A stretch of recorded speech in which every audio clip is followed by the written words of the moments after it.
So there's, first of all, experiencing it yourself and learning how to lead from your experiences. I think secondly, it's trust.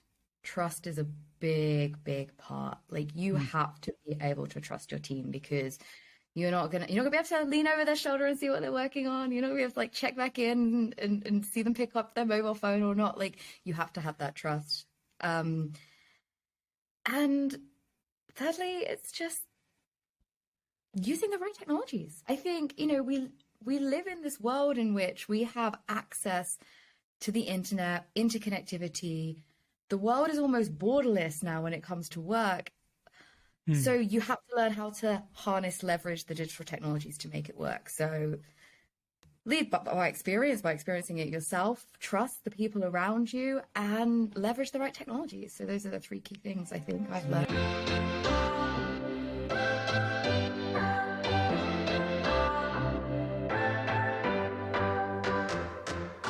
Hello and welcome to the Unicorn Leadership Podcast. My name is Fahad Al-Tab. I am your host. And on this podcast is where we interview leaders on their journey of creating a high-performing team that scales, on their journey of being an effective leader, where they bring you some of the insights, the tools, the stories, the mistakes that they've made that we can learn from, and their journeys currently and what they're going through and how we can apply that to our startups and to our teams.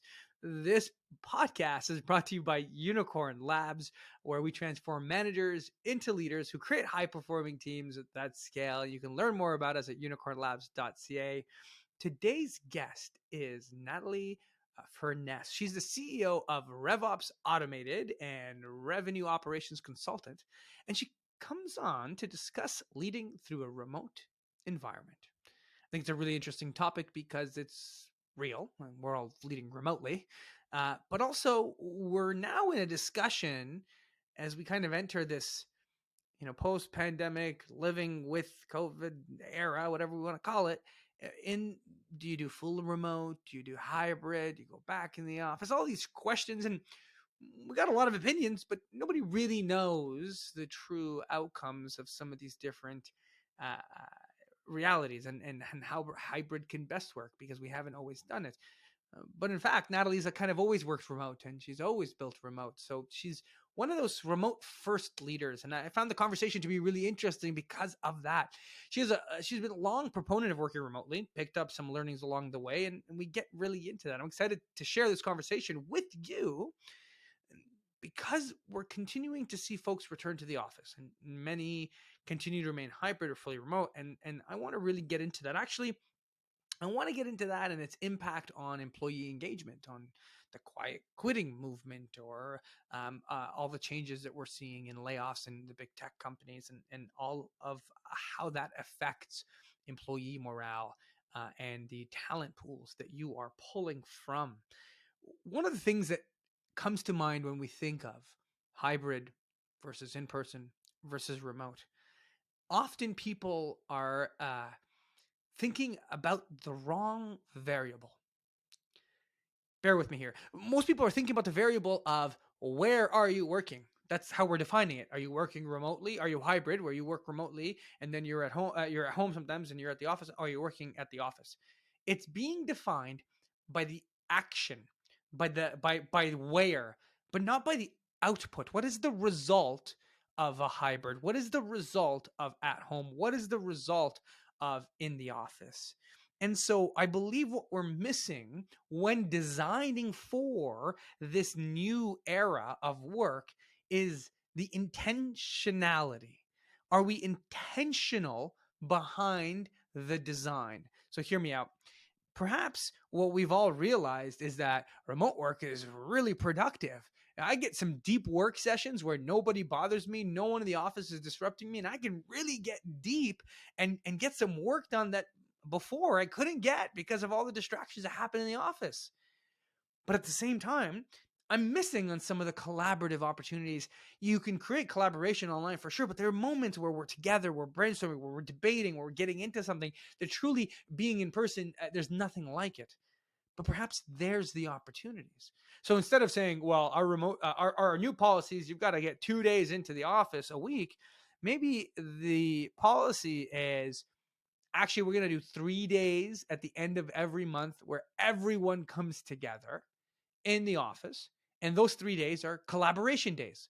You're not sitting in the office on your laptop on a Zoom meeting with someone who's not in the office, which is what you would have done at home. But if you're in the office, it's intentional purely for collaboration days. And so when we come in, it's for collaboration. And when we go away, it's for the deep work. We use the environments for the value they create versus simply choosing the environment for the sake of choosing an environment, which is what it seems like and it sounds like these days.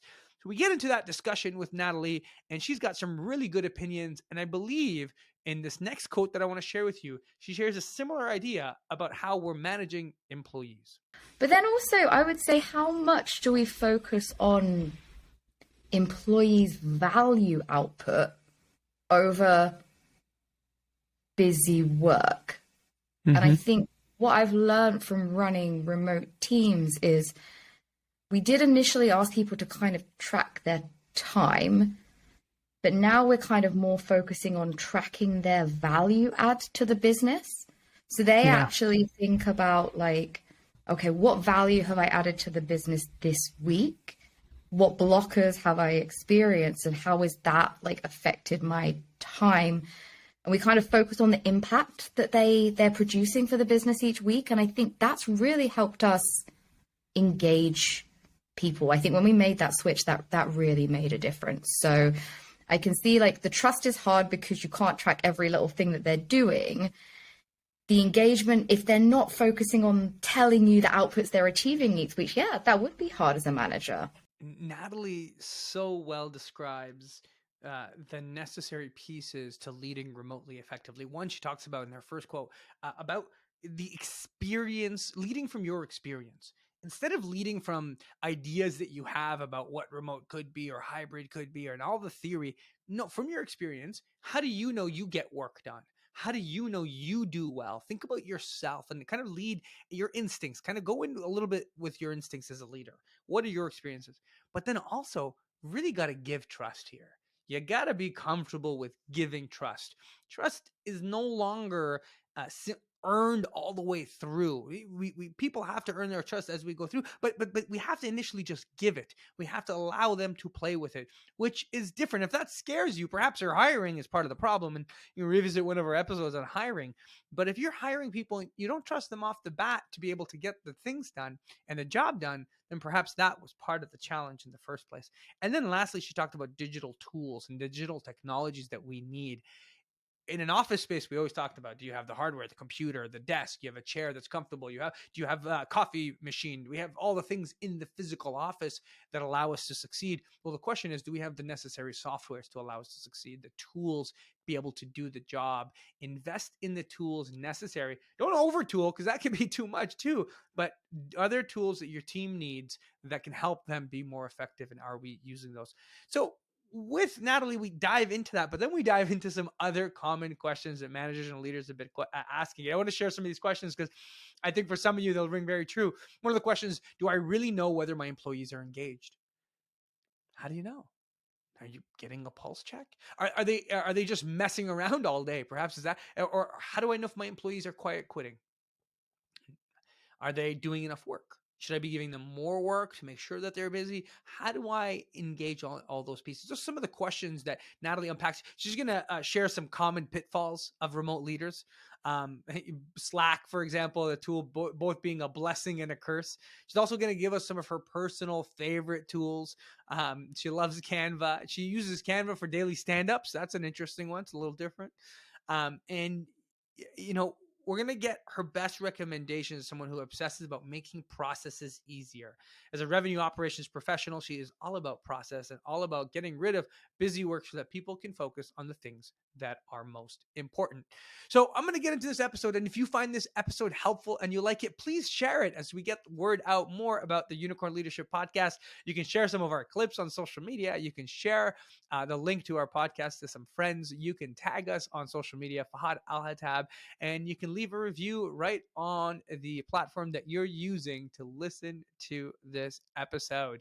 And without further ado, let's dive into our episode number 14 with Natalie.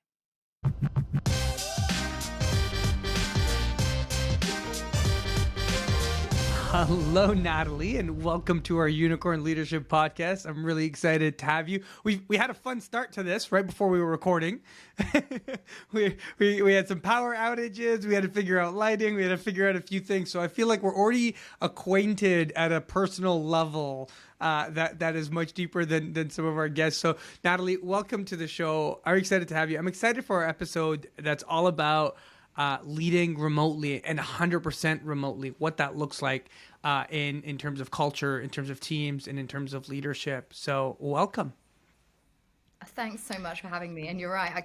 Part of me wish we kind of recorded some of those bits as outtakes for the show. But trust me, everybody, it was wild. We had a great time, and I'm glad we're here now. We're glad we're here. So let's dive into it and get to kind of the meat of the question that a lot of our guests will be on here for. You know, in your view, if you can look at kind of the biggest pieces when it comes to leadership and leading remotely, what are the most important insights you've come across in regards to leading teams remotely effectively? Leading teams remotely effectively. Well, first of all, I have to say, what is there not to love about remote working? It's the one way that you can design your life the way that you want to.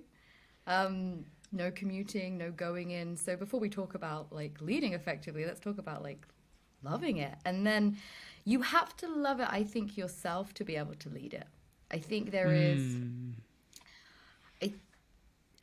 I have definitely seen the people that lead by example because they work very well remotely themselves. Are able to almost just guide other people on how to do that. So I do think part of it is because me, myself, I love working remotely. So I've come up with a few tactics and I've learned from other people who also work remotely, and we figure out how to become productive, and then we share that stuff with our team.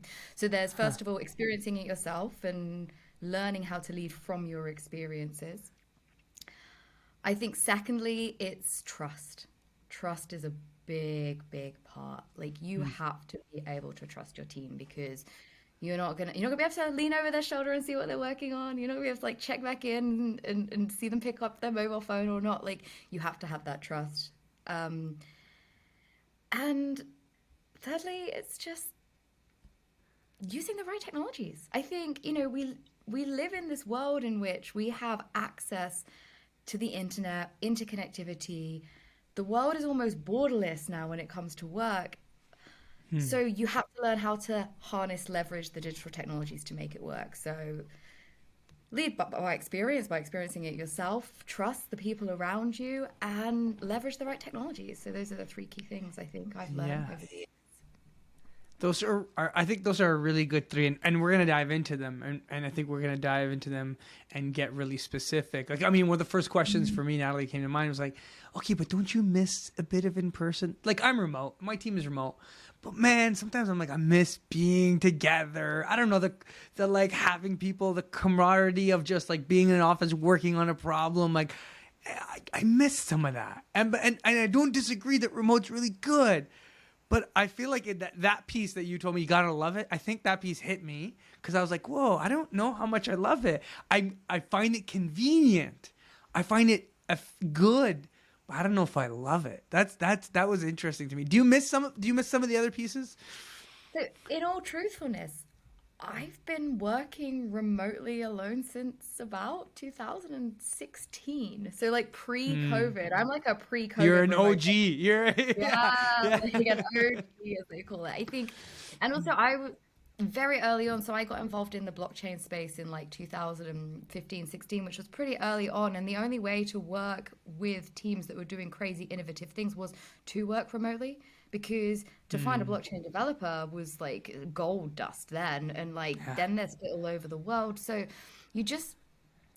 our focus became on finding people that we could connect with and have that kind of camaraderie and also share a love and passion for a greater goal, rather than sharing a love and passion for being in the same room. Like we just valued slightly different things, I think. And I had my first trip back into an office like last week because I'm working on a client project specifically where they said, "Oh, pop into the office." Mm. I It was nice to see people. It was lovely. I mean, first of all, they were all surprised about how short I was because obviously they can't see how short I am on a remote screen. Maybe that's why I like working remotely more. 'Cause How short are you? What's the I secret actually here? I am as tall as 5 foot, and no As inches. tall as So 5. it's tiny, but Yeah, you couldn't tell. I couldn't tell. I wouldn't have guessed here from the video. There's no way. no, exactly. Apparently I have a tall person's personality, but I don't even know what that means. But it was lovely to see people, and it was great to do the hugs, like I'm a bit of a hugger, Hmm. so I kind of miss those things. And it was nice to sit down and have lunch together, but I went in with some objectives. I achieved zero of those objectives, but to be fair, I did achieve some other objectives that came out, just naturally from being around the people. We were able to like start a new project and run that and actually get some good results from that. But I often wonder how productive I am in an office. I think Hmm. maybe I have Hmm. I have one of those faces that says "talk to me," so people tend to talk to me. So it's nice to be by myself so I can focus. Yeah. Yeah. Okay. Okay. Interesting. Interesting. I think I had a I reflect on. I had a similar experience. I had to go in also, I had to go in for a meeting at 8:30 a.m.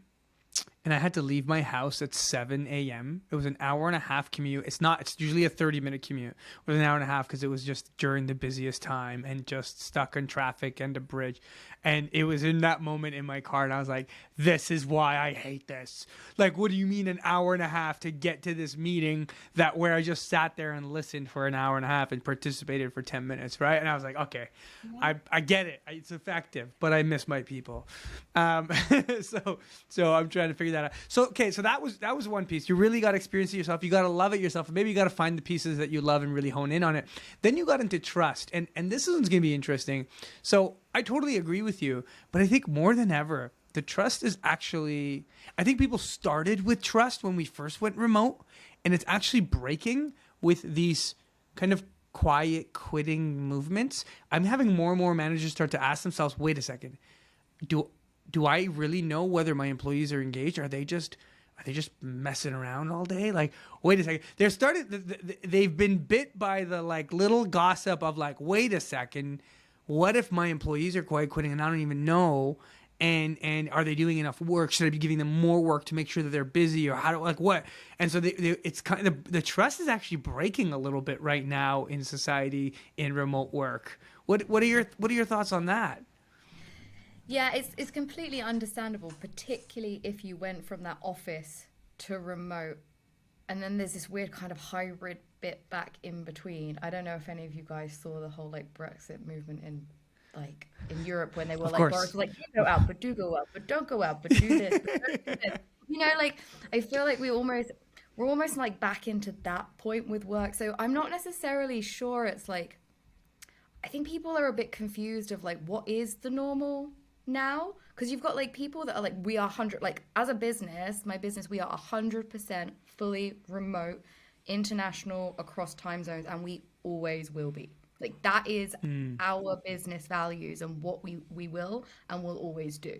There is no mm, confusion about that. People, so we naturally attract people that love to work remotely because there's no mm, kind of here or there. And then you've got other businesses that are like, we're all going 100% back to work. And then they're kind of like, some people are like, oh, well, now I don't want to do that. So I want to go and find remote. Well, actually, that's fine for that business, because if they want people that want to come to offices, they should, they will attract those people. Then you've got this kind of hybrid thing in the middle, which is work from home, but then come in a couple of days a week to touch base with people. Uh, and I'm not sure how well that works, but mainly because I haven't experienced it. But I could imagine just as an employee that can be a little bit confusing. It's kind of like, oh well, the days that I work from home, maybe I'll just chill out a bit, but then I'll work really hard when I come in the office for those days, or there's that mm. there's that kind of thing maybe. But then also, I would say, how much do we focus on employees' value output over busy work? And I think what I've learned from running remote teams is we did initially ask people to kind of track their time, but now we're kind of more focusing on tracking their value add to the business. So they Yeah. actually think about like, okay, what value have I added to the business this week? What blockers have I experienced and how is that like affected my time? And we kind of focus on the impact that they're producing for the business each week. And I think that's really helped us engage people. I think when we made that switch, that really made a difference. So I can see like the trust is hard because you can't track every little thing that they're doing. The engagement, if they're not focusing on telling you the outputs they're achieving each week, yeah, that would be hard as a manager.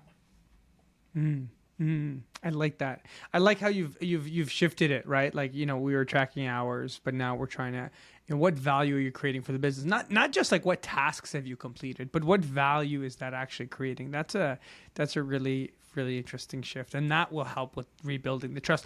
I like this also acceptance of the reshuffling, the natural reshuffling, right? So some companies are going to go back in person, and staff are simply gonna leave, and some will want to be in person, and the ones that are saying, you know what, we're going to stay remote, some stuff will be like, oh, I miss some in-person stuff, actually I want to do in-person stuff. They might leave also. So there's going to be a natural reshuffling and reordering of employees, and that's okay, right? As the employees choose the values they want with the companies that they want. I think accepting that as part of it is really cool.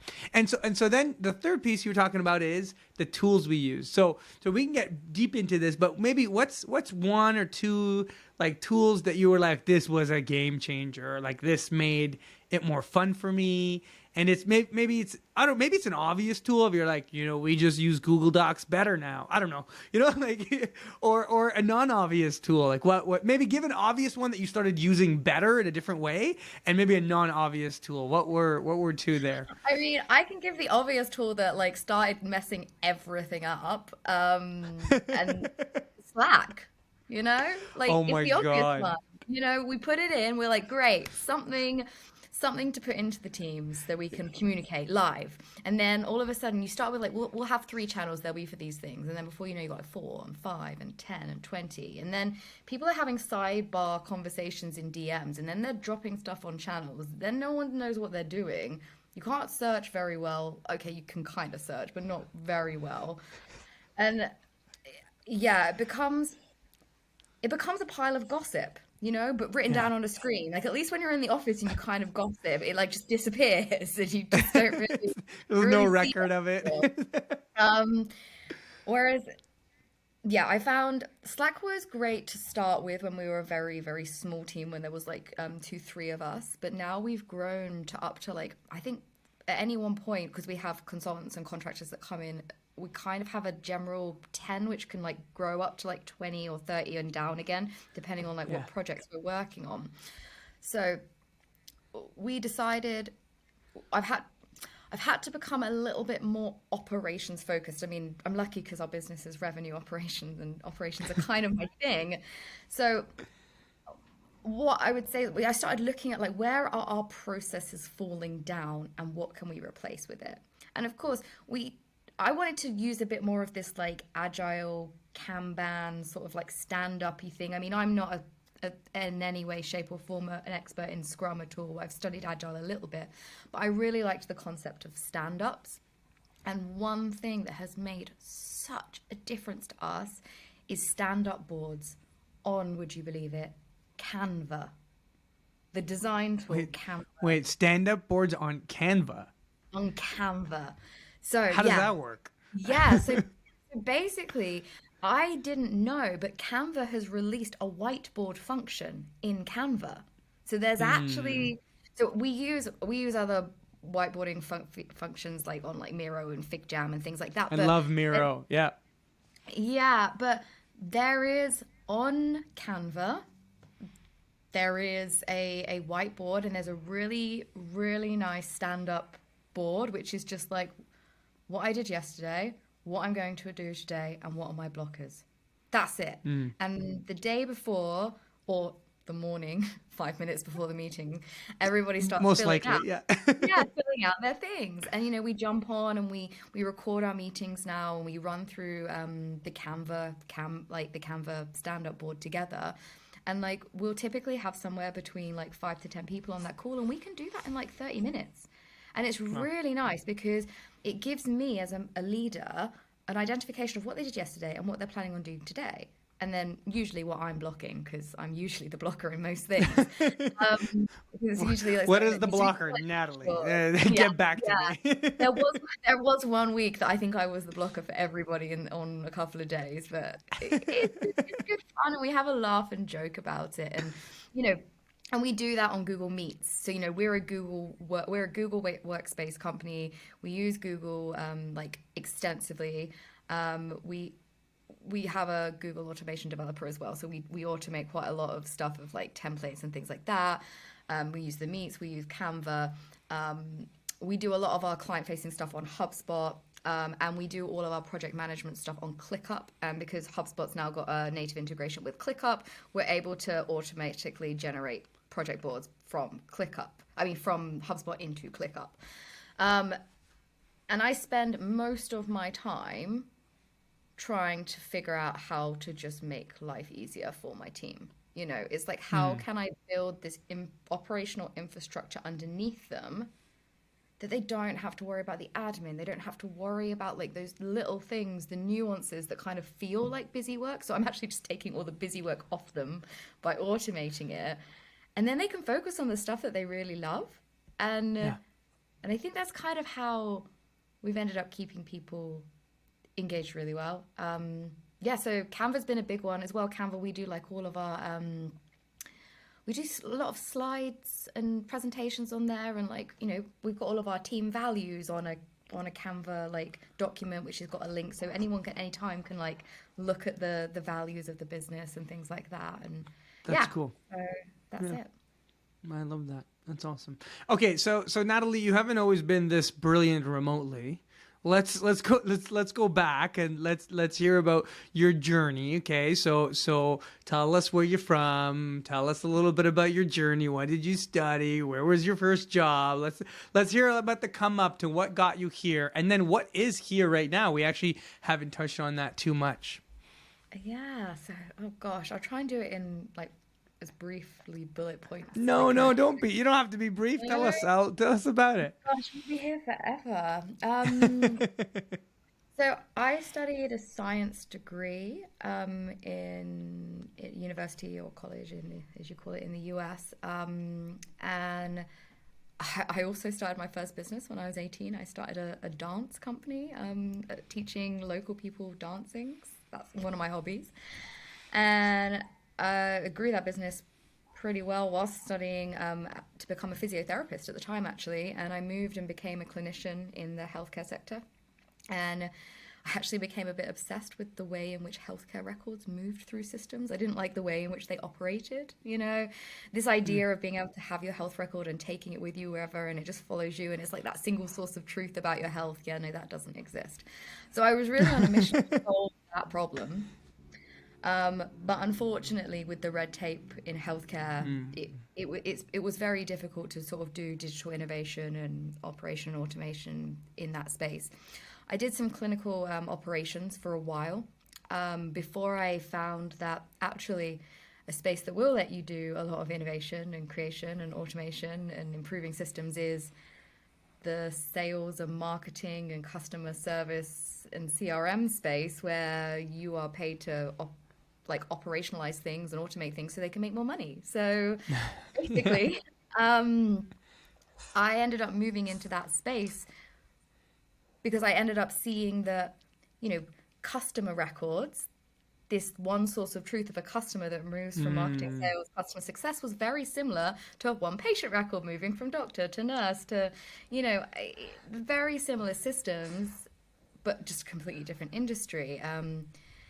And so then I started working in businesses in the sort of marketing and sales operations department.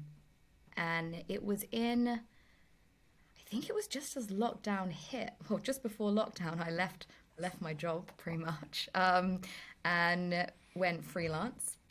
And then lockdown hit, and I thought it was going to be awful. I thought, I'm never going to find a job. I'm never going to know like what to do. Like, and then all of a sudden, everybody who was working face to face came into my digital world, my online world, and needed help. Hmm. So all of a sudden, I figured out that like Like, wait a some of second, I the know this. yeah, like and actually, sorry to jump backwards a little bit.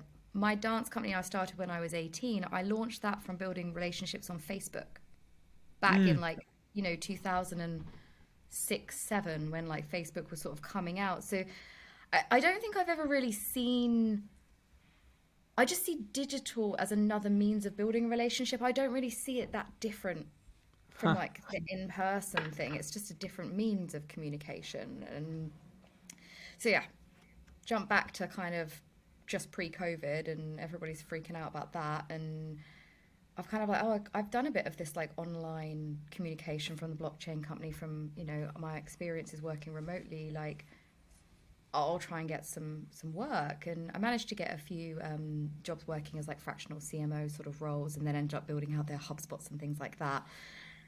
And then I ended up having like almost too much work. So I was like, oh, well, I'll find some other people that are remote, and maybe they can just join my team and help me with some of this work. And it kind of like naturally developed from there until we decided we wanted to go full, like all in on revenue operations and Mm.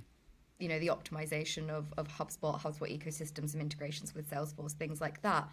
And that's when we launched our brand. And would you believe it? I think 50% of my team are hires from Twitter. Interesting. How did that work? Did they were in a Twitter thread conversation with you, and you said you want to come work for us? Is that your recruitment strategy? I mean, to be honest, I started tweeting about what I was building.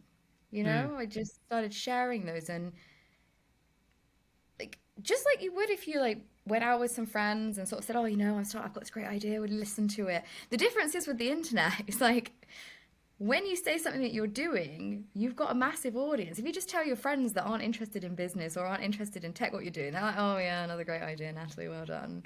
Whereas I started telling people on the internet these ideas, and they're like, "Wow, this is amazing!" And like before I know it, I'm in like these amazing discussions and like finding the people who just resonate with some of the things I've been talking about. And people literally DM'd me like, "I want to work with you. Tell me how I Mm. can work with you because I really love what you're saying." And Hmm. and I wasn't sure about this to start with. So I offered internships, Huh. like, do you want to like come and help me out? I'm like, you don't have to work any certain set hours. Just do as much work as you like, whenever you like. And if you like it and I like working with you, let's then drop a contract and start working together. And this is the kind of way we've ended up building those. Now, that obviously works very differently at this kind of like startup level where the CEOs have direct links with the people they hire. Whereas, of course, as you scale, it doesn't change that much though, because I Mm. definitely see leaders who post on LinkedIn or Twitter and start building their audiences. If you build an audience to distribute your message online and you then have a job post and you push out the job, you're going to get applications from people who already believe in the values in which you have as a leader. So that you're going to Hmm. find them much easier to lead. They're not like people who have signed up to the brand, they've signed up to you. So, yeah, it's been great.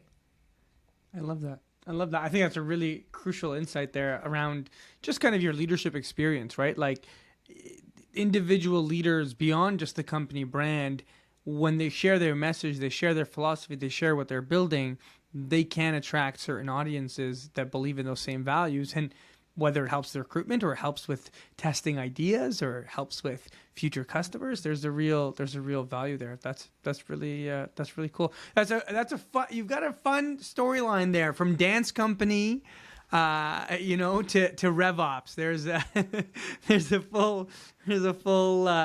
a part of that goes through. So today, your company helps. What's your primary audience? Who do you target? Yeah, so we help either pre-seed to Series B start in their revenue operations journey, but also Series B and beyond. So from Series B Mm. to enterprise to really optimize their revenue operations across their technology stack. As I say, we typically work with people who have at least HubSpot in their stack. That doesn't need to be Yeah. the only thing. But we love figuring out complex problems and this kind of like flow of information and data and really supporting people to produce that like amazing customer experience, but also an amazing employee experience so that Yeah. they deliver the services that your customers actually want. So we do a lot of that. Yeah. Cool. Cool. That's awesome. Okay, so we started with some really good insights on remote leadership, right? We talked about you got to love it yourself. You got to have some trust. You got to use the tools. And we learned a little bit about your whole pathway. So I want to come back to kind of remote leadership here pieces. Maybe walk me through some of the biggest mistakes you've seen that happen about remote leadership and or maybe some of the typical mistakes that some of us might be making without even realizing it. Yeah, I mean, I'm happy to share some of like the big mistakes I've made. I mean, Yeah. to be honest, as a leader working remotely, one of the biggest lessons I've learned is that it's okay to listen to your gut. Mm. If you get that kind of inkling that you don't necessarily think the person you're working with is going to work within the value system of your business, or they're kind of showing some signs that this isn't going to go in the right direction, try and figure out a way to manage that earlier rather than later. Because I think I've let this idea of like believing that everybody, there's a greatness in everybody and everybody, should give everybody an opportunity, which I do still believe. But there are moments in which I wish I had difficult conversations earlier about whether this environment is the right environment for them to be Mm. working in, or if they might be better suited to having a different style of working that doesn't necessarily align with our businesses. Because we've ended up with a couple of people that it didn't end as well as I think it could have, Yeah. because I kind of just let it go on too long before kind of nipping it in the bud. Um, I think another common pitfall that I see is people not making that time to have non-work related conversations in a remote environment. Yeah. You know, we're kind of used to using, if you've only ever really sent emails or Slacks kind of in the workplace just for like the worky bits, and actually all your social stuff has been face to face, that's probably where you're going to miss that kind of Uh-huh. like vibe of like the socialness, because you're not letting yourself behave that way on the technology. It's like almost this technology creates this like work persona for you. You don't Yeah. like, it's important to remain yourself no matter the platform. Like, posting on LinkedIn doesn't change who you are as a human being. Don't turn into a LinkedIn bot. You're on LinkedIn. This frustrates me like so much. And because it's so funny, you end up like talking to these people that post in a certain way and they're really fun, but they're like really dull on LinkedIn. You're like, just be you on LinkedIn. People would Just like be you more so fun. much Just more. But just be yourself. And I think, and there's also like the little check-ins and things like with your colleagues as well. And then there's also teaching the people you lead to do that. Because Hmm. even if you're a leader that checks in with your teammates, you almost need to empower your teammates to check in with each other so they Hmm. feel like you're not the only person checking. Yeah, there needs to be this kind of feeling. Um, yeah, and also, yeah, getting ideas from the team as well as how you can improve the environment. You don't, as a leader, you don't have to always have all the ideas. Like, ask your team for ideas on how to make things better. Like, we had actually this morning we had a stand up, and I said at the end, I think we had 10 minutes left. I was like, anyone got any words of wisdom, or you know anything to share, any learnings? And one of the team piped up and said, I don't have anything to share, but maybe everyone could just share one thing that they're grateful for. I was like, Hmm. oh my God, that's amazing. And it was from someone that I wasn't really expecting to come out with that. And we went around the group and said one thing that we were kind of grateful for the day. And we all left feeling really happy and things like that. So give that, yeah, don't kind of feel like you have to control everything. Like let empower people to come up with good ideas of how to make things better. And yeah, so the kind of having some face to face like video calls regularly. I think you can definitely, if you don't have regular check-ins with people, I can imagine that they would start to feel like distant And and so how neglected. regular, right? Like what are you doing? You've got your daily stand-ups. You're doing one-on-ones. Yeah, but I say, well, when I say daily stand-ups, I think I'm going to about 3 a week myself now because I've Okay. kind of empowered my team to take that over to like keep. Hmm. So I kind of drop in, so I don't feel like I'm always there, but like I can see the Canva boards are being done every day and things like that, so I know it's happening. Hmm. Um, then I have one-to-ones weekly myself with like 3 or 4 reports, I think. And then I Hmm. get all my team members to do the same thing weekly. Yeah. So it's kind of a weekly touch base, and it's usually just like a half an hour where they can kind of put blockers past, like kind of just like kind of catch up. And and occasionally I think we've just ended up like just getting on, and I think there was one evening we just all got on and like decided to have a beer, and just chat. I think, I love that. I um, love that. but I have never met any of them in the In flesh. person. Ever. No. Never. No. What? Never. That hurts my heart. That hurts you. You told me you were a hugger. So you haven't even hugged your own teammates that have been working with you to build that.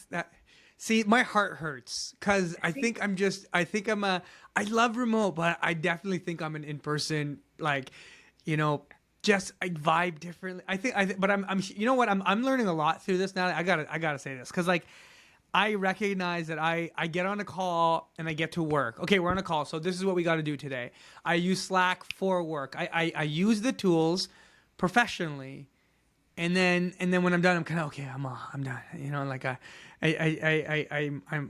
I go into social mode, right? Like there's work mode, there's social mode, and I don't think I do social mode on any of these professional tools as much as I should. I do a little bit with my team. They kind of really force me into it because they'll ask me the most random questions, and I'll be like, well, okay, well, yeah, I would do it this way if you're gonna ask me that, like some fun random questions, but like I I want to see my team. I want to hug them. I want to have meals together. I think that's part of my struggle. But maybe I have to learn to enjoy remote. I'm coming back to your first statement there. So let me throw another question, Natalie, at you. So I feel that the skills.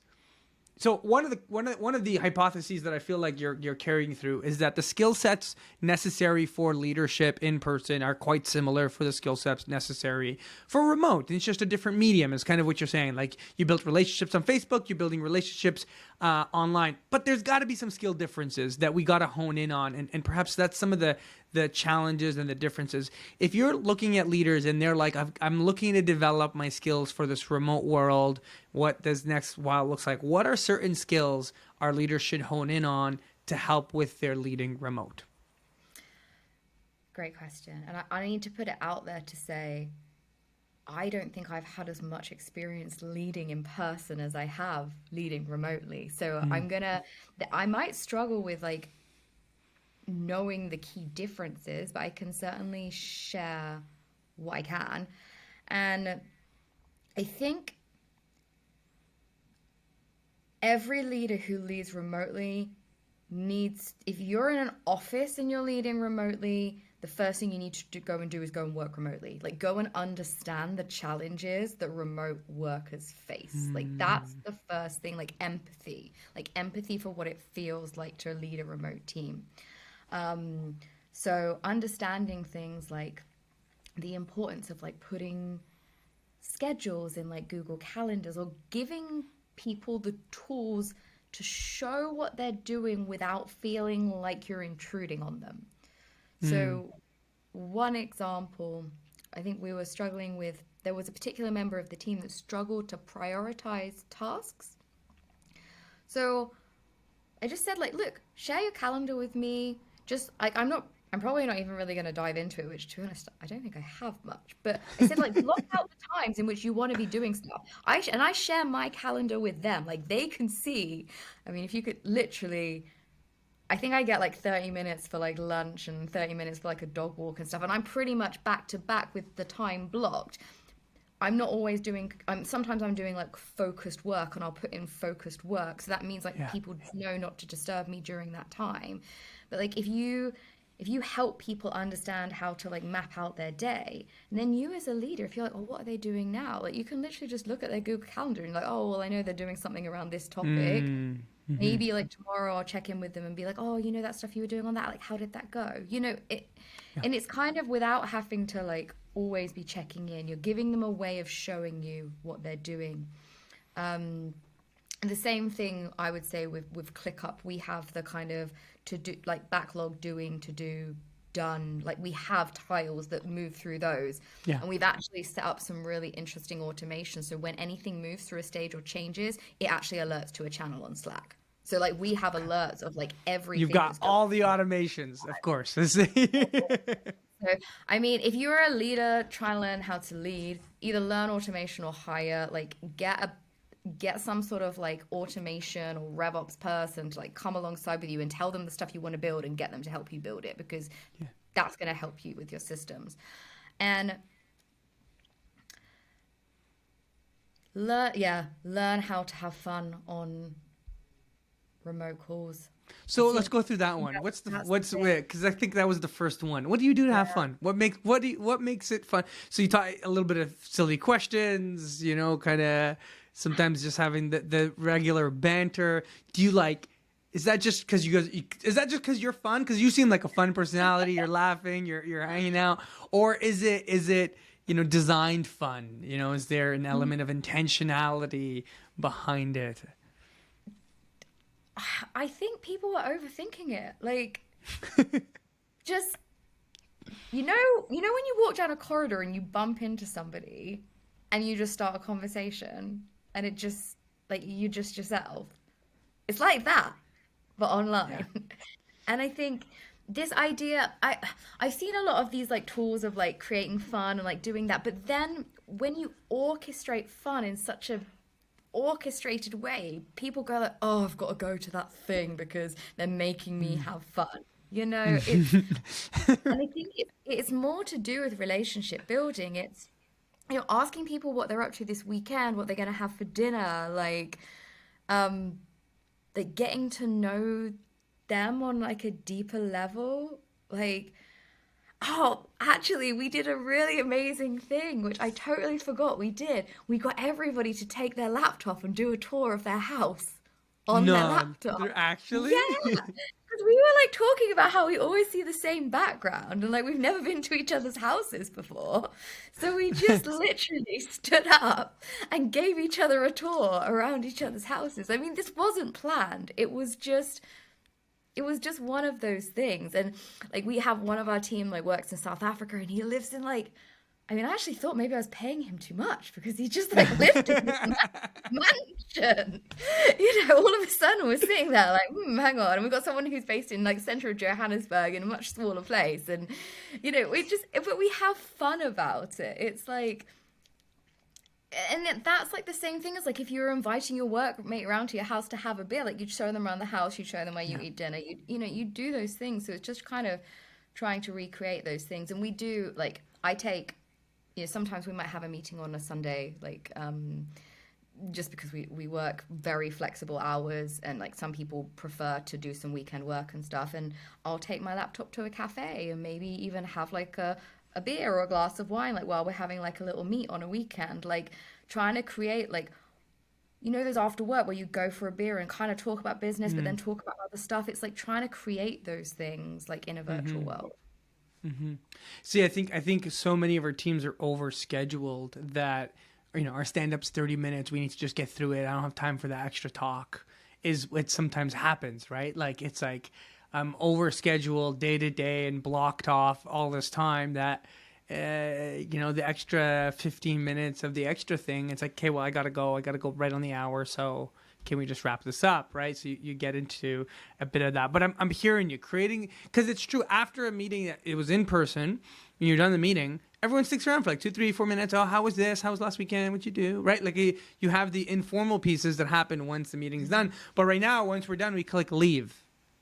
Right? Oh, okay, we're done. Leave. Right? Like it's like you exit the room and you vanish. Right? Like before, you had to physically walk out, so you couldn't just vanish.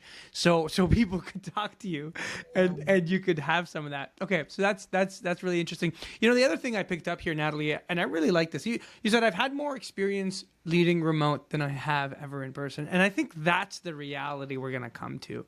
I think eventually the experience people are gonna have is I have experience leading remote. It's a skill set now. It's different, and it's a different type of leadership experience. Now it blends over, but there's definitely differences. But it is now a skill set that people can hire for or look for, because some people will have spent more time leading remote than in person, and they'll be on these remote teams, and that'll be part of their skill. And while there's a translation, but there's a little bit of a learning curve, I think there's key things to note there, because what I'm hearing is there are some nuances that aren't scheduled social time that you have to learn to you got to create transparency with your calendar, transparency with your task lists on ClickUp, and that key transparency of what's happening to make sure that everyone's on the pulse, because the challenge is synchronization, right?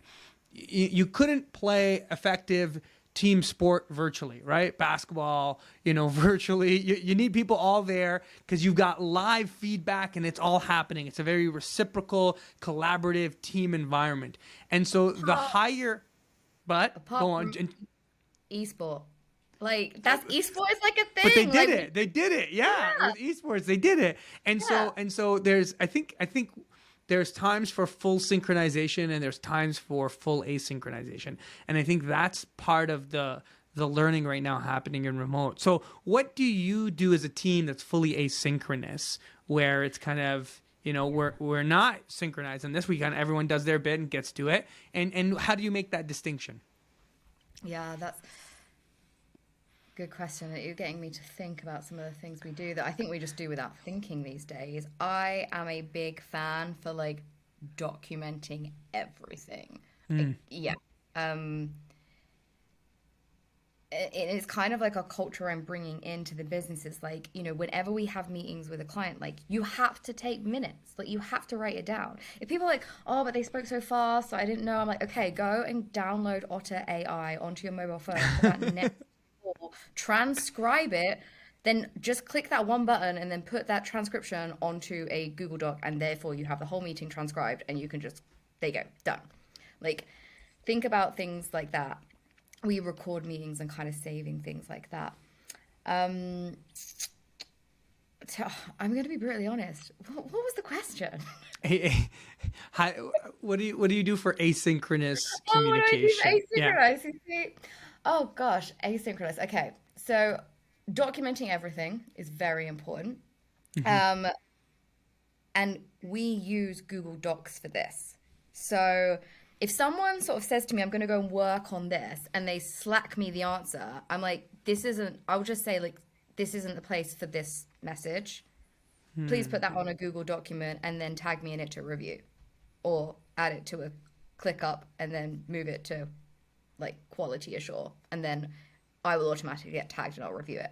Same thing with emails. I've really tried to cut down on emails being sent internally. I don't like emails. We will do them for our clients, but I want to try and get rid of them internally. And again, it comes to someone's like, oh, I've got a great idea for this, and I want to do this, this, this. I'm like, great, put it in a business plan, put it on a Google Doc.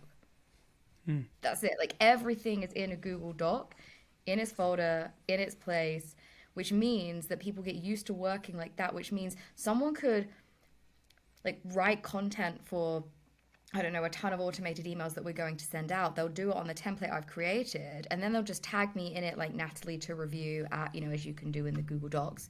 Then when I come into work, because like they're on American time, I'm on UK time, I'll just come in ready to review it. By the end of my day, I've reviewed it. By the time they start, they can then put it onto like HubSpot and automate it and things like that. Yeah. So actually, we've kind of got this like 24/7 working team which works asynchronously. However, there are challenges to it. And I like remote working and working asynchronously and working over multiple time zones. But I also like doing a little bit of work between like 8 and 11, then a little bit of work between kind of like 12 and 4, and then a little bit of work between like 5 and 6, and then a little bit of a break, and then a little bit of work between 8 and 10 p.m.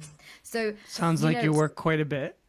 yeah, but it's split up around like taking the dog for a walk, going to the shops, like Yeah. maybe going clothes shopping, maybe going for a coffee with a friend. Like it's not, I'm not working a 9 till 5. Mm-hmm. Yeah. So I'm kind of dipping in and out as a leader because that's how I choose to do Yeah. my work, you know, And that and I will, helps you with the time zones? Is that yeah. intentional so that you can be around the different time zones? Yeah.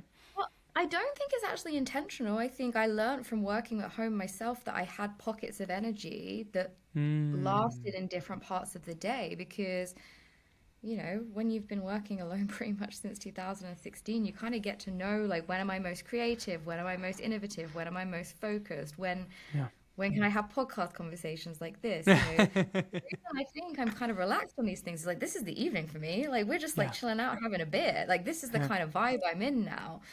Um, and then, yeah, I think it works for me, but it doesn't mean it works for everybody. And I've got some team members that are kind of very clearly like, they'll say, look, I won't be available after this time, and that's fine. And I've got other teams members that are like, oh yeah, I'm like you. I like want to work yeah, a bit here, a bit there. Like, just send me my activities and I'll just work through them when I can, how I can. At the end of the day, as long as the work is done, it doesn't matter what time of day or night. And if you have developers on your team, if you know developers, they like to work through the night. They're just night people. Yeah. I mean, Yeah.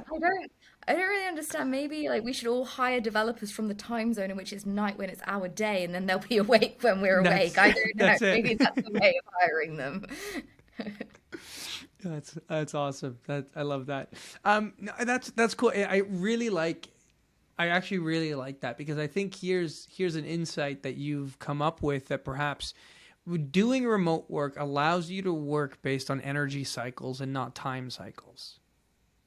Yeah, for And sure. and that is a key productivity, happiness, and engagement tool that is so underrated, right? When we're 9 to 5, I'm trying to shove, and especially especially when all your clients are nine like in the same time zone, you also feel like, okay, I got to cram them all in during the working day hours. So then your working day hours has 8 meetings in it, and you're burnt out, and you're like, I don't have time for anything else. But you've kind of spaced it out, and you're looking at your energy levels and the dips and the highs, and how to re-energize throughout the day. And I think that is the skill of remote leaders. There's a skill, energy management, beyond just time management, and that's key also for in-person leaders for sure. But I think there happens to be an opportunity for all our remote workers to do that more effectively. Yeah, and I think you can learn a lot from like burning out yourself. I had a period of burnout in my life, and Mm, I learned a lot of like understanding. And that was when I was working in London and commuting every day and going into mm, the office and then coming home and being exhausted. And I think after I had that experience, I knew, and I'd worked remotely before. I was like, no, I need to stay remotely. It works for me. And I've had meetings at 11, 12 o'clock at night, and I've had meetings on like Saturdays, Sundays. But that it works for me. It's not, yeah. and I think if you have a business, it's the same way they teach us to create this culture and these values that are really unique to our business. Like, why not create the working schedule uniquely to your business to reflect the leadership, to reflect the kind of skill sets you Hmm. want to, and the kind of people that you want to. And remote's not for everybody, and it's fine. If you want to be an office person, you want to be an office company, that's also fine. There's tons of people that just want to be in an office. So I think you kind of brought this up before in terms of saying like, be the company that you want to be, and it's okay to choose one or the other or neither. Hmm. Hmm. Awesome.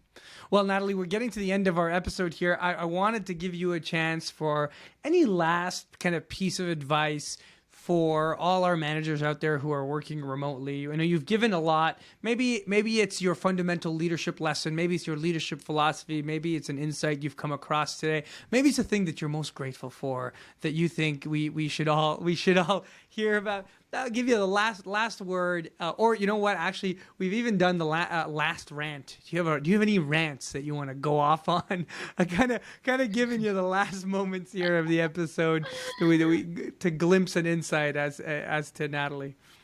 I don't think I have a rant. I do have a lesson that I want to share, and that's to all the managers out there that we are all still learning to lead. Like.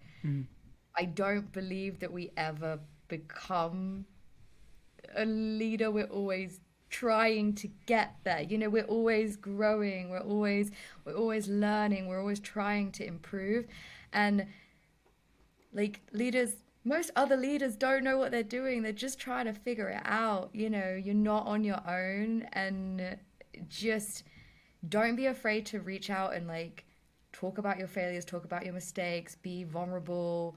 Try and understand how other people have dealt with it, because we all make mistakes. We all get things wrong. The only time that, you know, it's not good is when we don't learn from them. So, you know, it's a big, big learning thing. And I'm very far from being like where I think I should be.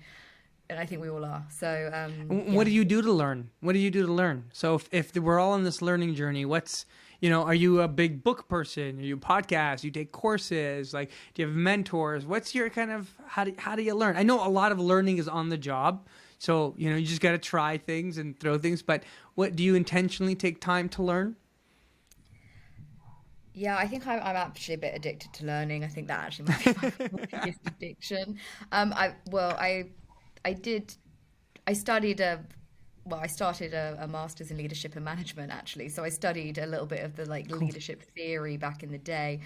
I don't think that particularly helped me. I think actually the biggest thing that helped me was the practices we were taught as healthcare professionals on reflective practice, which is this idea of like almost like stepping outside yourself and looking at a situation and saying, you know, what did I do? What did that person do? How did I feel? How do I think they feel? And how could I have maybe interpreted this wrong? How could I have done it better? What could I have done better? And what could have the result been if I had done that better? What would I do different this time? So you're almost like having that internal dialogue with yourself, like this reflective practice. I mean, they say you should write it down. You don't have to always write it down, but I think just like constantly like thinking about that helps me.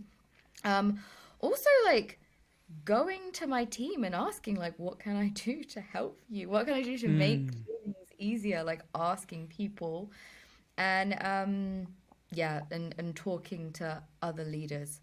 I think, so self-reflection, speaking to the people you lead, and speaking to others who lead are the key things, I think. And of course, I mean, I love reading. I love psychology. I'm very into psychology, sociology. Of course, as a like ex-marketer, like we study a ton of that stuff, how to communicate to drive action, negotiation, those sorts of skills. Like, you know, go and learn all those standard skills as well from like reading books but just remember, when you try them, to reflect on trying them, think about how you did, how you could do better, because it's that reflective piece and the kind of like improving yourself, how you could do it better, that I think changes things. Well, I like that. It's kind of like read about it, learn about it, try it, reflect on it, ask your team how you did with it, because they might have some feedback on how you did that, and then talk to peers about how they go about implementing that, right? Like there's a whole chain there that you could kind of follow as you were walking us through your thought process. I really like that. And actually, I should drop a shout out to I think her name's popped up. Brianne Bree, who did the Dare to Lead? You might have to. Brene Brown. Brene Brown. I do have to say, I'm actually dyslexic, so I do struggle with names as well. But yeah, Brene Brown, Dare to Lead, that definitely helped me become a little bit more vulnerable as a leader, but also stop me from there was another book that I read recently about leadership that stopped me seeing as my team as a family, but a bit more like a sports team, and it's all about driving that performance and like getting people Yeah. like to work as a team. But I Yeah. mean, we could do a whole other podcast about that, so I'm not going to I jump love into that. that. I love that. No, I agree. It's sports team. And you know what? When you talked about leaning into your intuition and having to let people go, I always say the word firing is so like why do you fire people? Why do you put people on fire? It sounds so dangerous, right? Like why do we say that? Like why don't we just trade people? In sports, we trade them. You go find another team. You're not good for this team. Better. We're gonna trade you, right? So I'm all I about love trading people. that. Why we gotta fire people? Yeah. That sounds so hurtful, but I love that. Natalie, thank you so much for just being so authentic, so real, so honest with the realities of remote work and leading a team in remote, telling us about your story, sharing your very practical experience, your frustrations with Slack, which I think every team has these days, and your wins and all the pieces that you've learned in between. This was such a wonderful conversation. Thank you for being here. And Natalie, a little plug. Where can people find you? What's the name of the company? What's the website? So we're RevOpsAutomated.com. So you can find us if you're interested in anything revenue operations, HubSpot, integration, automation, processes, operations, whatever you like. We're there to help as well as revenue reporting. But in terms of like people connecting with me, please do. I am available on LinkedIn under Natalie Furness, and also Twitter, Natalie_Fern, Furn. Yeah, so either of those places, I do tend to like talk a lot. I love building relationships online because I'm a remote person. And yeah, I look forward to meeting you. I love it. I love it. So you're still one of those big Twitter users. Hot take. Are you happy about Elon Musk taking over Twitter? How you feel about that? Totally random. End of episode blooper. You know? Yeah. Oh my God. Yeah. I mean, I have swings and roundabouts of moments. I love Elon Musk and moments I just think he's a beep. You know. He's a So, he's you can't drink your own Kool-Aid. When you drink your own Kool-Aid for too long, yeah, you become a little bit like that. That's part of the problem. But thanks, Natalie, for sharing that, and we'll let it go here. Awesome. Thank you, Natalie, so much for a wonderful episode. That is a wrap. Natalie shared with us everything from building trust to digital tools to how to be remote first, how to create fun, how to have those water cooler moments that perhaps we're missing in a remote environment, to not lose sight of our personalities and not be so robotic, but to create and foster social bonds online through work. Natalie was a ton of energy and a ton of fun. Truly a wonderful guest. Thank you to each and every one of you that have stuck with us throughout the episode and listened all the way through. I hope you were able to take some key nuggets from the episode that really you're able to apply. I know it really helped me personally in my remote leadership experience, and kind of journey, a few things that I was missing from my team. So if you've got any more questions and you want some other topics, feel free to send us a message at howtounicornlabs.ca.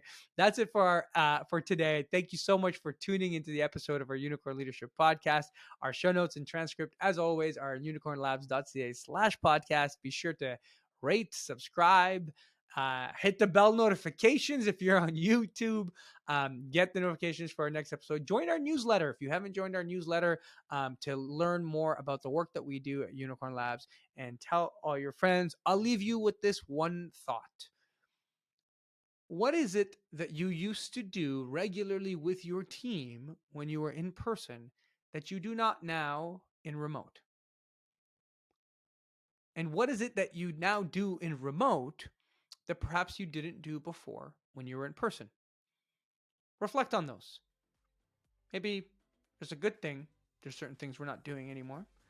Maybe there's some things we're missing and some things that we can change. That's all for now. Thank you.